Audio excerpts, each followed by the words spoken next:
అధ్యక్ష, హరీష్ రావు గారు తర్వాత వివేకానంద్ గారు డాక్టర్ గారు అడిగిన ప్రశ్నలన్నిటికీ కూడా నేను నేరుగానే సమాధానం చెప్పాలని అనుకుంటున్నాను. కొద్ది సమయం కూడా ఇవ్వాల్సిందిగా కోరుతా ఉన్నాను. హరీష్ రావు గారు ఒక ప్రశ్న దాటేయటానికి ఉప ముఖ్యమంత్రి గారు ఫైనాన్స్ మినిస్టర్ గారు ప్రయత్నం చేశారని చెప్తా ఉన్నారు. నేను దేన్ని దాటేయటానికి ప్రయత్నం చేయట్లేదు అధ్యక్ష. మీ ప్రశ్నలోనే చాలా స్పష్టత ఉంది. దానికి తగినట్టుగానే నేను ఆన్సర్ చేశాను తప్ప ఎక్కడ తప్పించడానికి ప్రయత్నం చేయలేదు అధ్యక్ష. ఎన్ని డిఏలు పెండింగ్లో ఉన్నాయనే ప్రశ్న లేదు. పెండింగ్ వాయిదాలతో పాటు ఉద్యోగులు పెంచుదలలు కరువు భత్యం చెల్లింపులు పరిస్థితి ఏంటని అడిగారు. ఎన్ని ఉన్నాయంటే అన్ని లెక్క చెప్పేవాడు. అది నాకు ఇప్పుడు కూడా ఇబ్బంది లేదు, చెప్తాను స్పష్టంగా. అధ్యక్ష, ఈ రాష్ట్ర ప్రభుత్వానికి మిత్రుడు చెప్పినట్టు డాక్టర్ గారు ఈ క్యాబినెట్లో ఉన్న ముఖ్యమంత్రితో సహా అందరు మంత్రులకి మానవీయ కోణం చాలా స్పష్టంగా ఉంది అధ్యక్ష. ప్రతి నిర్ణయం అటు ఉద్యోగస్తులు కానీ ప్రజల గురించి కానీ ఆలోచన చేసి సాధ్యమైనంత వరకు వాళ్ళ సమస్యల పరిష్కారం చేయడం కోసం ప్రయత్నం చేస్తాం అధ్యక్ష. ఉదాహరణకి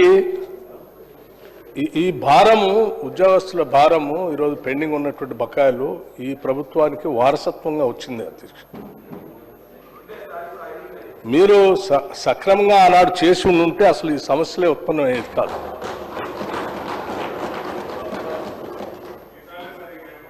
కరువు భత్యం డిఏ విషయంలో గత బీఆర్ఎస్ ప్రభుత్వం 1/7/2022, 1/1/2023 మరియు 1/7/2023 నుండి ఉద్యోగులకు ఇవ్వాల్సిన డిఏ బకాయిలు ఇవ్వకపోవటం వల్లనే ప్రస్తుత ప్రభుత్వమే ఇవ్వాల్సిన పరిస్థితి ఏర్పడింది. 3 డిఏ బకాయిలు మీరు పెండింగ్ పెట్టిపోయారు.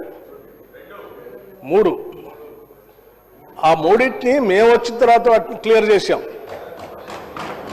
మీరు మాట్లాడుతున్న ప్రతి మాట ఏదో ఉద్యోగస్తుల మీద మీకే విపరీతమైన ప్రేమ ఉంది, వాళ్ళ కోసం చేశారు, ఈ ప్రభుత్వానికి మానవీయ కోణమే లేదు.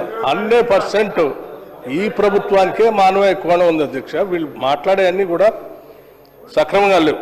తదుపరి ఇతర పెండింగ్ డిఏలను కూడా సాధ్యమైనంత త్వరగా ప్రాధాన్యత క్రమంలో విడుదల చేయడానికి మా ప్రయత్నం అంతా చేస్తా ఉన్నాం.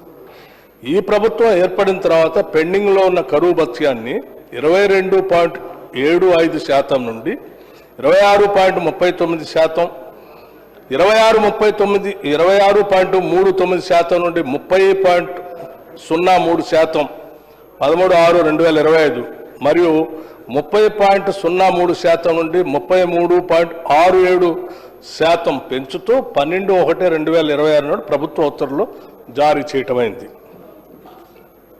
గత బీఆర్ఎస్ ప్రభుత్వం కేవలం రిటైర్మెంట్ బెనిఫిట్స్ చెల్లింపులు ఆర్థిక భారం తప్పించుకోవటానికే మార్చి 2021 నుండి ఉద్యోగుల పదవి విరమణ వయసుని 3 సంవత్సరాలకు పెంచారు.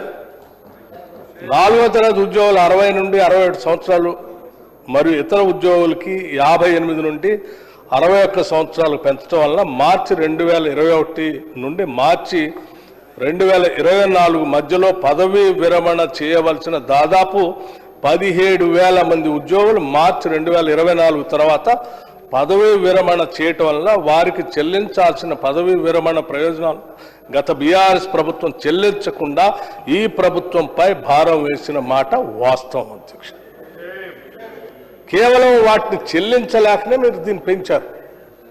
అంతేకాకుండా ఏప్రిల్ 2020 నుండి మార్చి 2021 వరకు ఉద్యోగులకు చెల్లించాల్సిన పిఆర్సి 2020 బకాయిలు కూడా పదవీ విరమణ సమయంలోనే చెల్లించే విధంగా గత ప్రభుత్వం తీసుకున్న నిర్ణయం కారణంగా ఏర్పడ్డ అదనపు భారాన్ని కూడా ఈ ప్రభుత్వమే చెల్లించింది.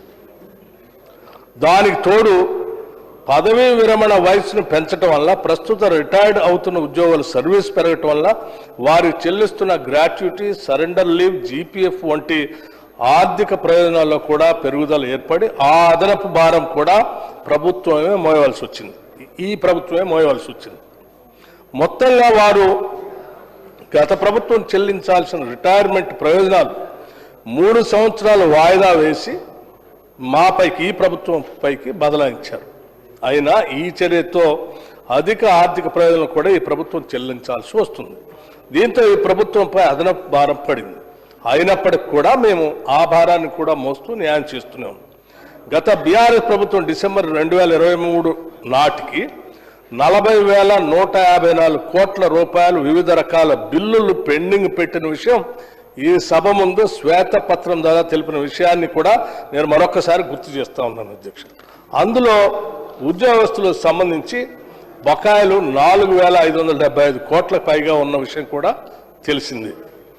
గత ప్రభుత్వం ఎంతగానో పెండింగ్ బిల్లులు మా పైన మోపినప్పటికీ ఈ ప్రజాప్రభుత్వ అభివృద్ధి కార్యక్రమాలు మరియు ప్రజా సంక్షేమ కార్యక్రమాలు చేసుకుంటూనే ఉద్యోగులకు సంబంధించిన పెండింగ్ బిల్లులను కూడా సాధ్యమైనంత త్వరగా ప్రాధాన్యత క్రమంలో విడుదల చేయడానికి కృషి చేస్తూ ఉన్నాం. అంతేకాదు గత ప్రభుత్వం ఉద్యోగులు ప్రతి నెలా చెల్లించవలసిన జీతాల విషయంలో కూడా గత ప్రభుత్వ హయాంలో 15వ తేదీ వరకు కూడా చెల్లించలేనటువంటి పరిస్థితులను చూసి మనం అందరం గమనించాం, ఉన్నది కూడా.